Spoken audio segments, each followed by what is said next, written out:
Hello प्यारे बच्चों, आप सब कैसे हो। आशा है आप सब अच्छे होंगे। सबसे पहले वीडियो को लाइक करना और चैनल को सब्सक्राइब बिल्कुल भी ना भूलें। आज मैं आपकी हिंदी की पाठशाला में एक बार फिर से आपका स्वागत करती हूँ। पिछली कक्षा में हमने शब्दार्थ किए थे हमारे पहले लेसन सुबह हो गई के, और हमने उस पर चर्चा की थी। मैंने आपको उनके शब्दार्थ और उनके वाक्य पीडीएफ के थ्रू भेज दिए थे। आशा है आपने वो कार्य कर लिया होगा अपनी कॉपी में। आज हम मौखिक प्रश्नों पर चर्चा करेंगे। हमारे मौखिक प्रश्न हैं, इनके उत्तर हमें मौखिक रूप से देने हैं, अर्थात हमें इनके उत्तर बोलकर बताने हैं। जैसा आपने लेसन में पढ़ा है उसके अनुसार इन्हें लिखना नहीं है, क्योंकि ये मौखिक रूप में पूछे जा रहे हैं। मुर्गे ने बांग लगाकर क्या कहा। हमारा पहला प्रश्न है, मुर्गे ने बांग लगाकर क्या कहा। आपने पढ़ा है लेसन में, मुर्गे ने बांग लगाकर कहा कि सुबह हो गई है, उठ जाओ भाई।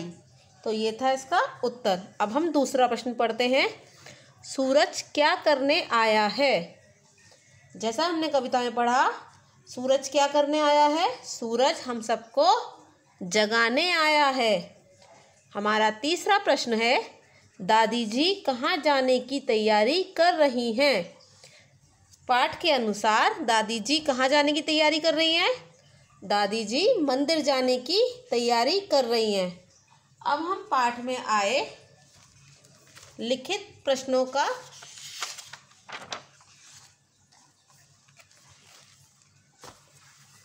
कार्य देखेंगे। हमारे लिखित प्रश्न इस प्रकार हैं। रसोई में कौन काम कर रही है। रसोई में कौन काम कर रही है, ये हमारा पहला प्रश्न है। ये प्रश्न लिखित हैं। आपको इसकी पीडीएफ में भेज दूंगी। आपको कॉपी में इसी प्रकार से करना है, पर पेंसिल से करना है। ये कार्य मैंने पेन से किया है ताकि आपको अच्छी तरीके से दिखाई दे। रसोई में कौन काम कर रही है, ये हमारा पहला प्रश्न है। रसोई में अम्मा काम कर रही है। इसका उत्तर है रसोई में अम्मा काम कर रही हैं। हमारा दूसरा लिखित प्रश्न है, सुबह होने पर सबको क्या करना चाहिए। सुबह होने पर सबको क्या करना चाहिए। बच्चों, आप इस कविता के द्वारा पढ़ चुके हैं, तो इसका उत्तर है सुबह होने पर सबको नहा धोकर अपने दैनिक कार्यों में लग जाना चाहिए। सुबह जब हो जाती है तो हम क्या करते हैं, नहा धोकर अपने रूटीन वर्क में या रोज़ के प्रतिदिन के कार्यों में लग जाते हैं। हमारा तीसरा लिखित प्रश्न है, मुन्नी क्यों रो रही है। तो इसका उत्तर है पाठ के अनुसार, मुन्नी रो रही है क्योंकि उसका बस्ता बहुत भारी है। उसका जो बैग है, जिसे आप स्कूल बैग कहते हो इंग्लिश में, उसका जो स्कूल बैग है वो बहुत भारी है, जिस कारण मुन्नी रो रही है। तो ये थे हमारे लिखित प्रश्न। आपको ये प्रश्न कॉपी में साफ राइटिंग में करने हैं पेंसिल से। अब हम पाठ की अन्य एक्सरसाइज की बात करते हैं।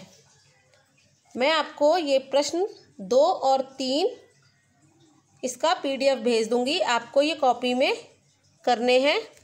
पाठ में से इन मात्राओं वाले शब्द छांटकर लिखिए। जैसे आ शब्द, आ की मात्रा के जितने भी शब्द पाठ में इस्तेमाल हुए हैं, आपको बच्चों वो लिखने हैं।